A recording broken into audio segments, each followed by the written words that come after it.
Christina Georgy and I welcome you to my channel. Today's topic for discussion is writing formal emails. Dear learners, the role of effective business correspondence in the success of any business is indeed significant. This requires knowledge of the various information sharing formats and also good language skills. English, as you know, has become the global lingua franca, and hence it is imperative to develop a good command over the English language. Therefore, you, the learners, need to cultivate and enhance your writing skills to be able to express yourself effectively and also to present ideas unambiguously with clarity, coherence and precision. Over the years, there happened revolutionary changes in the manner and methods of communication. Earlier modes of communication such as letters, telegraphs, faxes and others are no longer viable options. The advent of the internet has resulted in immense changes in communication. In the modern world, the most common method of formal communication is the electronic mail. Let's have a look at it. Some of you must be wondering, isn't email writing all about practice? Obviously, yes. But theory is equally important because it helps you to understand the basics of email writing. Moreover, the format becomes clear. And the use of appropriate language and style for email writing is also important. And by learning all these things, you'll be able to compose a clear and effective email. So by the end of this lesson, you'll be able to identify the difference between informal, semi-formal and formal emails. You'll be able to state your purpose of writing the email clearly. You'll be able to follow etiquettes of email writing. You'll be able to organize content logically and systematically. So what exactly is an electronic mail? An email can be used as an inter-office or intra-office written communication tool. Remember, it is a written communication tool. You can use it within the office or outside the office for many purposes. It can be considered as one of the fastest modes that allows you to interact and seek information with all kinds of entities, such as suppliers, customers, colleagues, relatives, friends and even family. It connects you within and beyond the national boundaries. Nowadays, with the advent of all these technological advancements, you are able to communicate beyond boundaries. Now, let's have a look at the format of email writing. As you can see, first comes the from address that comes automatically, that is the sender's email address. Now, if you are writing it for an examination purpose, you will have to write the sender's email ID there. So the to address refers to the receiver's email ID, whoever is the receiver, whoever you are sending this email to, his or her email ID must be mentioned there. Now comes CC and BCC. So CC means carbon copy. The same email is being sent to other individuals with their email IDs visible to all in the group. So if you put all the email IDs under the CC, what happens is that everybody can literally see that this email is being forwarded to many people. But if we use the BCC, that is the blank carbon copy, it is not visible for the recipients. That is, the names and email IDs of the BCC receivers is not visible to the recipient of the mail. But remember, his or her ID is visible to the BCC receivers. Now comes the most important thing, that is the subject. Here we write the title or the reason or the objective of writing the email. We'll have a detailed discussion on the format, that is the anatomy of the email, in the upcoming slides. Now comes the salutation, which is basically addressing. The email should start with a salutation such as "Dear Mr. Price." It is always good to address the recipient by name, preferably the second name. Now comes the main body. It contains the main content of the email. Remember, the opening paragraphs, that is the very first paragraph, should outline the main idea or reason for the email, and the following paragraphs give relevant information or details. Now the closing, that is make concluding statement or suggestion. It could either be a recommendation to address the issue or problem, or it could include suggestions on the timeline for resolving the issue and delegating responsibility to selected individuals. Now comes attachments. Remember, you can always attach video files, audio files, documents, etc. from your device, from your Google Drive and others. Attach the required documents and give the list in the email. You can use "please find attached" before the list of documents to inform the receiver about the attachments. Finally, the signature line. This includes signature, name and designation of sender. It may include email ID and phone number for convenience of the recipient. Now let's look at the types of email. Although the format is more or less the same, there are various types of emails, and the language, the tone and other aspects differ with respect to the type of the email. There are mainly three types, namely formal emails, semi-formal emails and informal emails. Let's have a detailed discussion on these types of emails. Firstly, formal emails. Formal emails are addressed to people within and outside the organization. The style and language should be formal in nature. You should follow all etiquettes of formal communication. Etiquettes are basically the rules or notions that are followed. The purpose of the email must be made clear, and also the content should be lucid and precise. That is, you should avoid using contractions, abbreviations, emoticons and slang language while drafting a formal email. Now let's have a look at an example for a formal email. So the context here is that Amit Suri has recently been promoted to the post of senior manager in a company. He receives a congratulatory email from his general manager. So from the context, we can understand that this is supposedly a formal email. Let's have a look at the sample.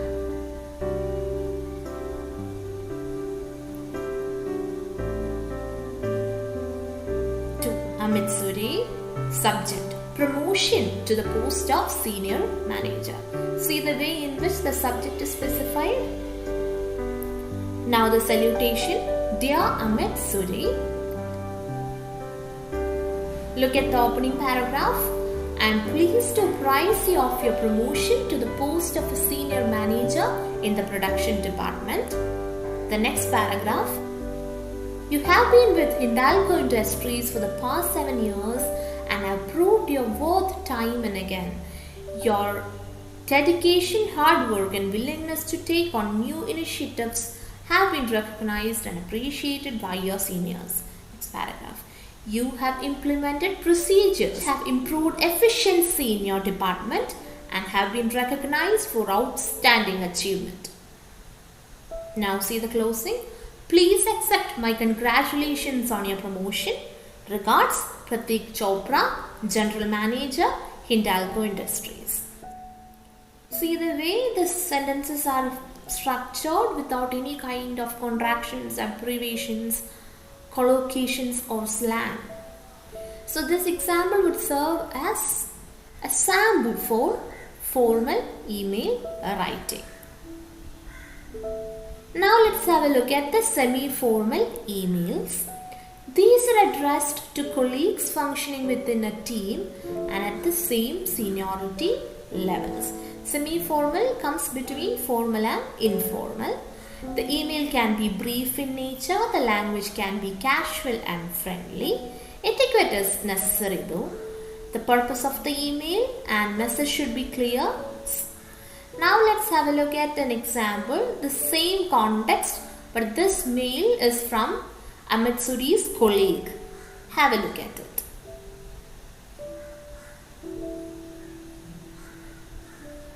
Here, note the subject line, it's more or less informal. Congratulations on your promotion. Note the salutation, hi Amit. Now comes the opening paragraph. I just got to hear of your promotion to the post of senior manager. Please accept my heartiest congratulations. Now the second paragraph. Your hard work and dedication have been rewarded. You surely deserve the recognition and responsibility of the position. All team members are elated that you have been selected from our team out of the members of 10 teams. We are surely looking forward to a party from you at your earliest convenience. See the way the sentences and paragraphs are structured? It's more or less friendly and casual in tone. And finally the closing and the signature is also not too formal. So this serves as an example for a semi-formal email. Now let's look at informal emails. As you know, they are sent to friends and relatives. They are less formal in nature, or we can say there are no specified rules to be followed. You can use a casual or informal language. Slangs or abbreviations can be used. No particular style of writing is required to be followed. The purpose of the email and message should be clear to the recipient anyway. Now let's have a look at an example. The same context, but here the email is from Amit Suri's sister. Have a look at it.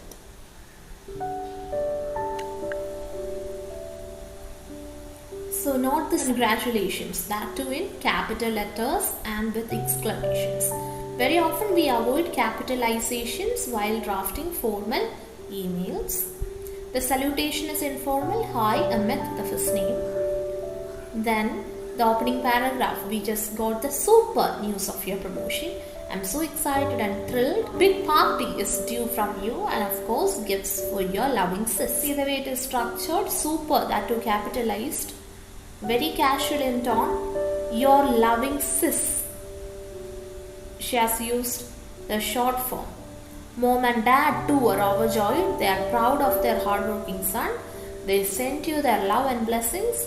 We are all looking forward to your visit home so that we can have a grand celebratory party. Yours affectionately, Jyoti.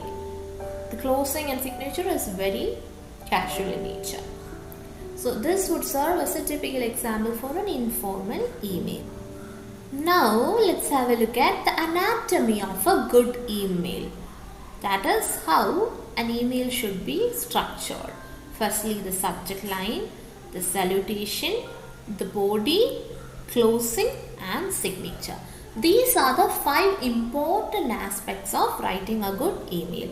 Let's have a look at each of these aspects one by one.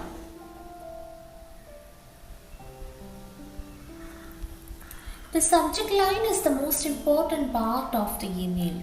Why is that so? That's because a good subject line can entice people to open your email to read. Whereas a bad subject line can land your email in trash.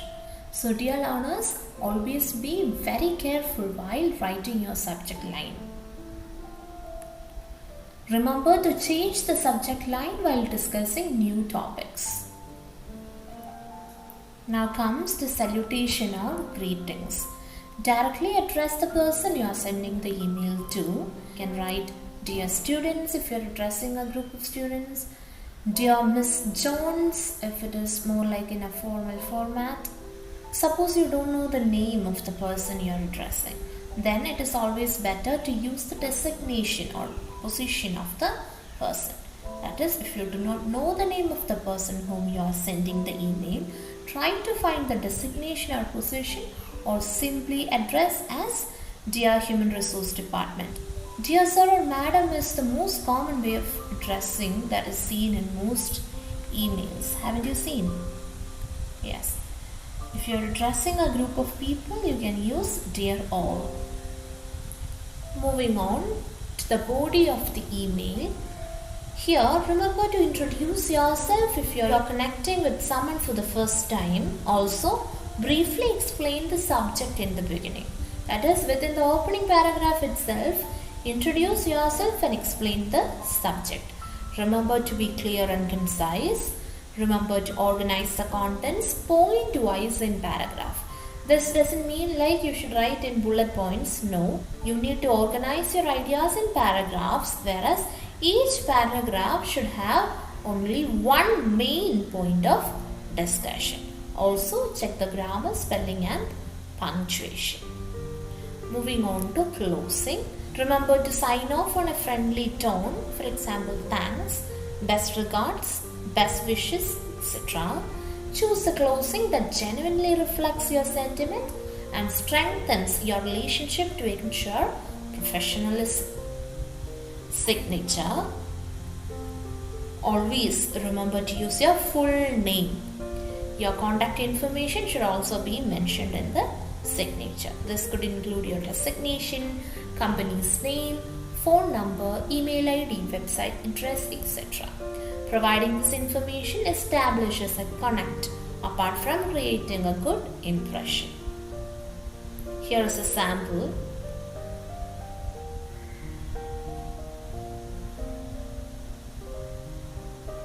Do you think this is the perfect example for a formal email? Obviously not. This is an incorrect version.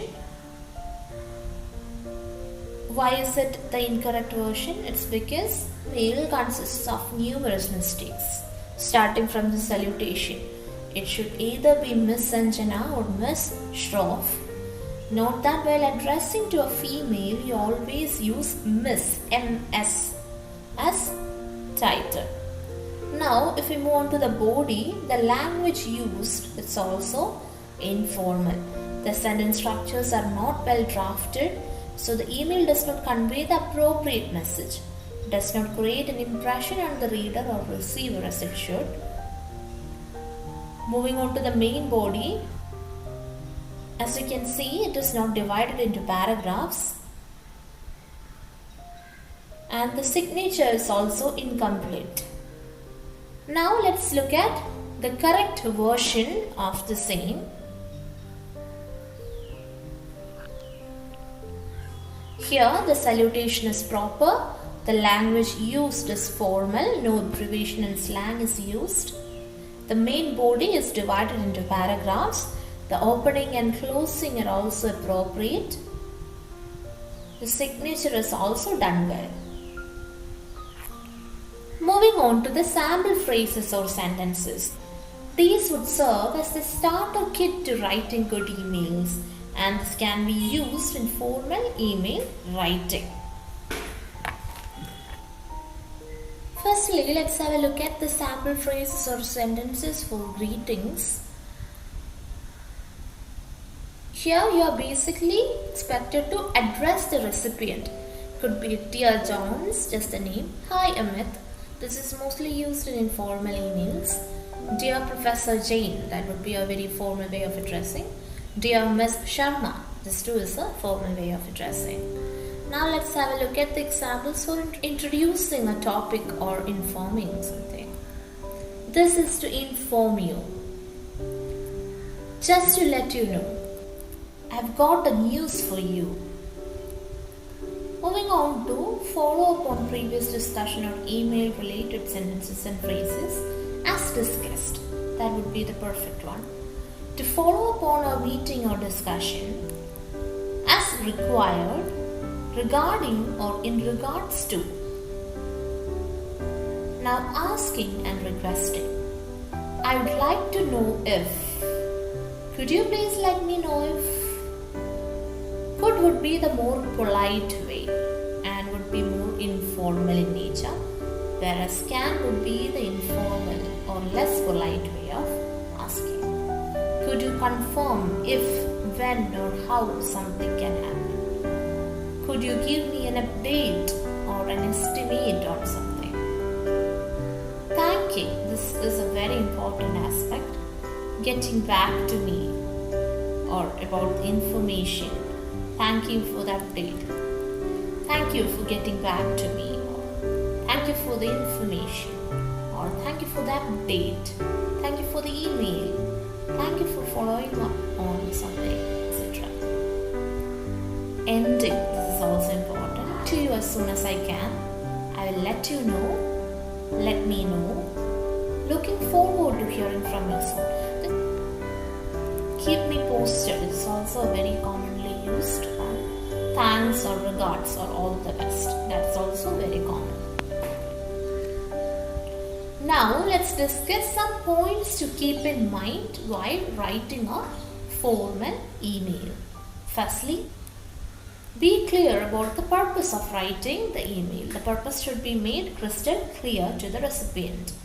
Make points about information that needs to be included in it. That is, before drafting the email as such, you need to have an idea regarding the main points. Your tone and language should be suitable for the intended recipients. According to the recipient, you need to adapt or choose the appropriate language and tone. Use your official ID for all work-related emails. That's one thing that you should be aware of. Very often we find fake IDs and people using all these fancy IDs. Whenever you use emails for a professional purpose, make sure that you use your official ID. Use an appropriate salutation. Salutation is very important. Keep the email short and simple. Remember, whenever you draft a formal email, it has to be short and crisp, to the point. Use short sentences to convey your message clearly and concisely. Avoid compound and overtly long sentences. State the subject or objective of writing the email clearly in the opening paragraph. We already discussed how important an opening paragraph is, so make sure that you state the subject or the objective clearly. Use separate paragraphs for stating different points. Yes, only one main idea should be addressed in a paragraph. The content of the mail should be logically and systematically organized. Do not write the entire email in capital letters. Try not to use capital letters in your formal emails. Using capital letters might give an impression of being rude or shouting at the recipient. Capital letters can be utilized to highlight certain points, but should be used judiciously. It would be great if you could avoid it completely. Highlight or underline the key points so that the reader can skim through the email and get an idea of the major content. Take special care of the tone. Ensure you are always polite regardless of the seriousness of the matter. Proofread your mail before you send it. Dear learners, this is very important. Check for grammatical, spelling and punctuation errors. Errors may change the meaning of the email, so make sure that you proofread it carefully. Remember to enclose the specified attachments. In case if you are replying to a particular email, ensure that you answer the queries or requests in it. Remember not to use slang, abbreviations and SMS language in your emails. Try not to incorporate such things into your formal email. Using casual language makes it incomprehensible to the reader and also trivializes the objective or purpose of the email. When does an email become an effective means of communication? Let's have a look at it. When you need to send information to a large group of people, emails are effective. Similarly, when you wish to send someone an electric file, bulky documents or detailed information about any project, emails are suitable. It also makes it easier to contact people who are otherwise not approachable due to distances, busy schedules, differing time zones, etc.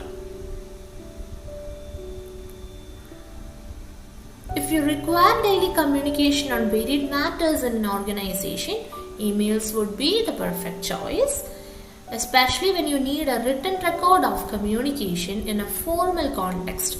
Emails are often preferred. It can be saved for reference to retrieve the previous correspondence, register the time and substantive proof or evidence. Now let's have a look at the situations when emails can be an inappropriate means of communication.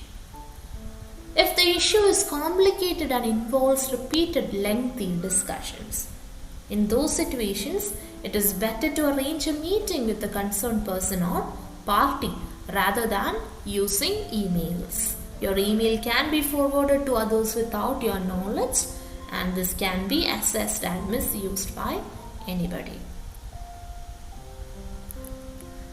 Do not write an email when you are emotional about something. You may use words that can alter the tone of the message and the recipient can misunderstand this. So never draft emails when you feel low.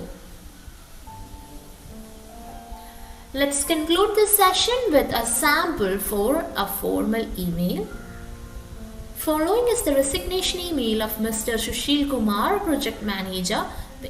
The email is written to his immediate boss, Mr. Anil Malhotra, and other team members, informing them about the handover of the ongoing project.